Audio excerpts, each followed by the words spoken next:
Okay, welcome back for part two. Functions of managers. Middle managers commonly attempt to establish tactical plans which are consistent with their strategic plans. They also are involved in development of plans intended to satisfy the tactical plans. In addition, as we know, they have this communication slash translation role.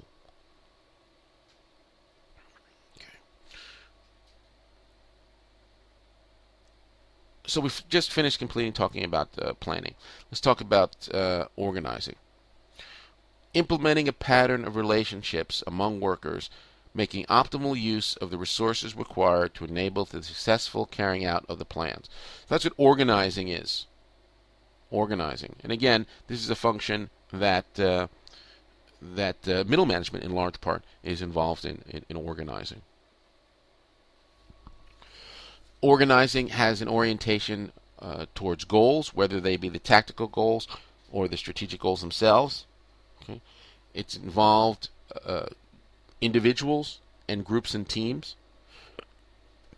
That there are differentiated functions in organizing, and in organizing, there's a desire to position people and group people so that there's some longevity and continuity, because people come in and out of organizations, but these projects need to continue. Each level of management does organizing to a greater or lesser extent. Executives, top managers do probably less organizing.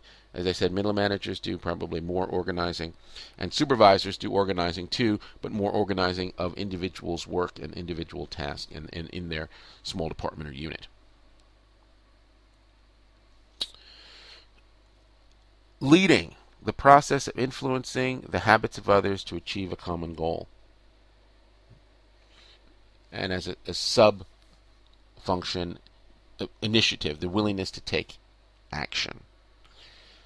Now, I'm not going to, at this particular point, give you a long, drawn-out lecture on the different theories of leadership. A couple of the books have very good description of theory with respect to leadership, and if you want to get deeper, please read those books. But this is just a couple of quick and dirty overviews of leadership style. Autocratic, leadership style in which a leader retains full authority for the decision making. And I know that you've either been involved in organizations with autocratic leaders, or at least certainly has seen them, whether they be in business organizations, in public organizations, or in political organizations in government. Now, the other end of the continuum is called laissez-faire or free rein, where the leadership style is much freer, where the leader delegates much authority to the other employees. Much freer. Another leadership style is participative, where the leader tends to accept employee input. Okay? But again, generally the leader retains the authority to make decisions. Now, this participative style also has a continuum from one end where the leader just listens but makes his or her decision, to one where the leader is very involved, listening and seeking the input of subordinates, and really is more a collaborative sort of decision making. So it can really be just advisory, or it can be collaborative. And finally, paternalistic, which is a seniority based, fatherly, motherly sort of leadership style, which I would say in most professional organizations has tended to decrease in its in popularity for lots of reasons. And one of the things that you need to understand is figure out naturally which one do you prefer, which one do you have skills and capabilities for, and which one would you like to learn more about. because over time and over your career, you need to develop a leadership style. And that leadership style does not have to be fixed. It can change over time, but it is something that you need to think about. What is my leadership style? This is just graphically representing what we've just said, that in free reign you have the delegation, significant delegation to the subordinates. Participative, it's somewhere in the middle. Okay, but we said there can be a continuum here from kind of collaborative on one end to more advisory. And then autocratic, where the manager takes the lead in making the decisions, and it's much more of a top-down, I say you do sort of leadership style. Controlling, the monitoring and evaluating of tasks, control by investors, control of reporting. So controlling, here's the definition, and this is the sources of Wikipedia here. It helps to check the errors and to take corrective action so the deviation from standards are minimized. Okay, so controlling is about setting up a system. Okay, it doesn't have to be an information technology system, but a system to make sure that what we think we're doing, we actually are doing. And if we are not doing what we think we should be doing, how far off are we, and how do we make corrective actions? So there's lots of feedback that needs to be involved in this so that we can maintain the course, or the right course, that we're supposed to be on. Now, in terms of what's going on today, control is a process that also seeks to be foreseeing. In fact, looking into the future. While old-style controlling was just retrospectively, it was just looking back at the errors that we made and making corrective action. In controlling today, we try to prevent and see, okay, this is going to happen. We're heading towards here. What corrective actions can we make today so we don't head in that direction, or we don't make those mistakes, or we don't end up in the weeds? So control and management means setting standards, measuring actual performance, and taking corrective action.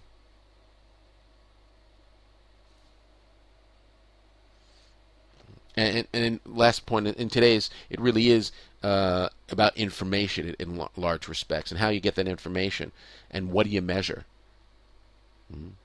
And we're talking about financial information, we're talking about human resource information, we're talking about information from customers, information from suppliers. How do we develop a system to incorporate all of that so we can understand what's going on to us in the world, in the environment?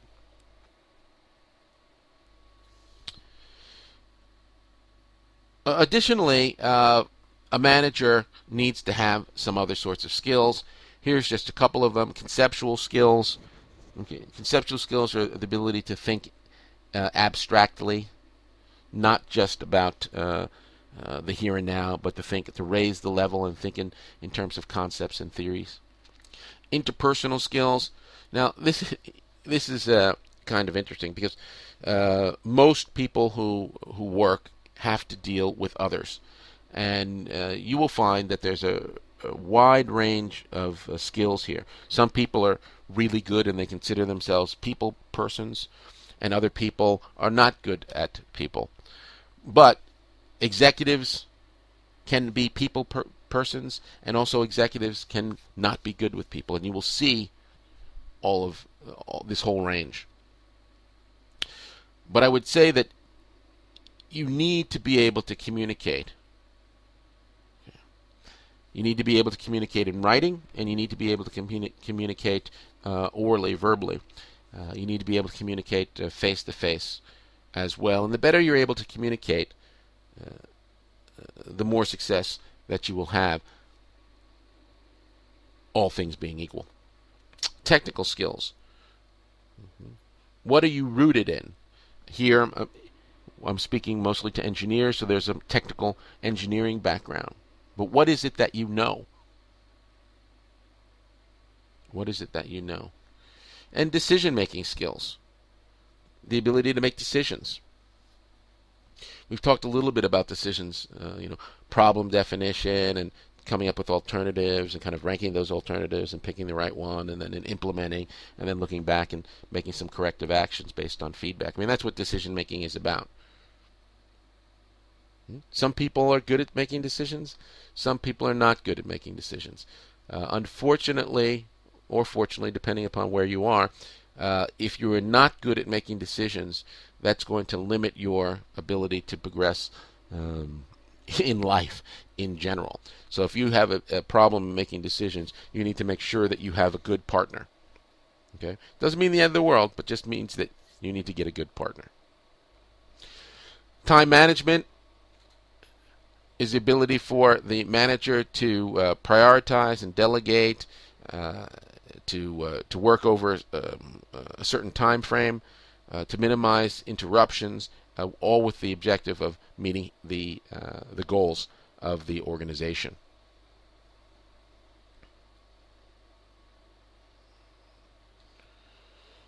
Just a tip, this idea of minimizing interruptions is one that's really key.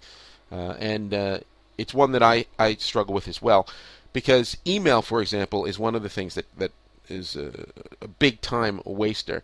If you go to work and don't look at your email and say, okay, I'm going to look at my email at the end of the day, or you only look at it at the beginning of the day, and you chunk it, it will make you more productive. It's just that when you check your email and you're constantly breaking your momentum, it's problematic. Because every time you then have to restart to do work, it takes a while to get back into it.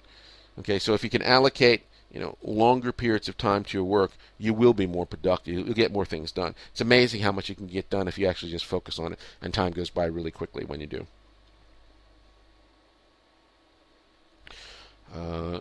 Another important point on this is delegation. You need, as a manager, to be able to delegate. I mean, you're a manager, you have people that are, quote unquote, under you. Okay, you need to make sure that they're doing the work that they need to do. It's not your job to do all the work. There are many people who are these control freaks that they have to micromanage and oversee everything. That's not how you do it. You can't expand the work that you do if you're doing everybody's job. So you need to be confident enough to delegate. Okay, people who are very insecure have problems in delegation, and it affects their ability to be as productive as they could be. Now they might be productive, but certainly not as productive as they could be. So the lessons we learned in this intro to managing effectively, we looked at the levels of management, which were executive, middle, supervisory, and even and then we talked about operatives, not a level of management, but still. Functions of managers, organizing, leading, controlling, planning, and we talked about some basic management skills.